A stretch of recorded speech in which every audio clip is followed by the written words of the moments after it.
Good evening. Mi Jung is off tonight. We begin with a heartbreaking discovery, almost too horrific to comprehend. The remains of 215 children, some as young as 3 years old, have been found buried near Canada's largest former residential school in Kamloops. Today, emotional reaction is pouring in from Indigenous leaders and residential school survivors. And a warning, the details are disturbing and may be triggering for some viewers.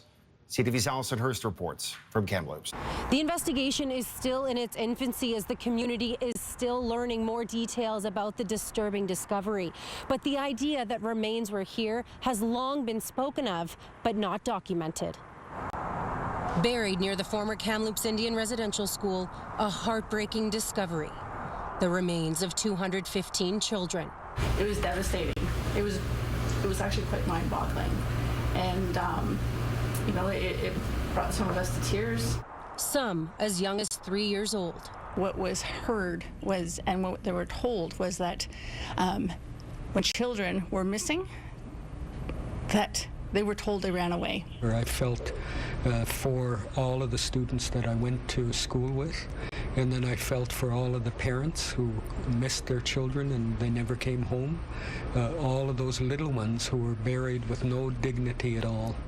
The remains were found by the Kamloops Wet'suwet'en band using ground-penetrating radar. We want this to come to resolve. We want people to know that this history is real. The loss of the children is real. The residential school was Canada's largest and closed in 1978. The beatings that people used to get. Jeanette Jules went there. You hear clunk, clunk, clunk, clunk up the stairs. And it's one of the security guards. And then you start hearing whimpers. And the whimpers are because here's the guy that molests people. This discovery reopening old wounds of the horrifying treatment of Indigenous children. Our little ones were put on cattle trucks and brought to the school and deloused and separated from their own family. And, you know, it's heartbreaking.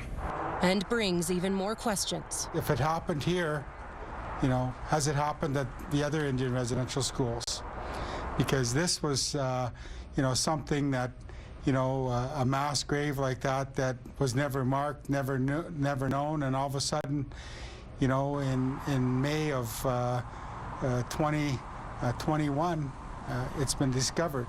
At the memorial, signs and flowers are left as everyone navigates the painful path forward. These are the preliminary results. The band is still waiting for its official report. The coroner service is assisting in the investigation. Allison Hurst, CTV News, Kamloops.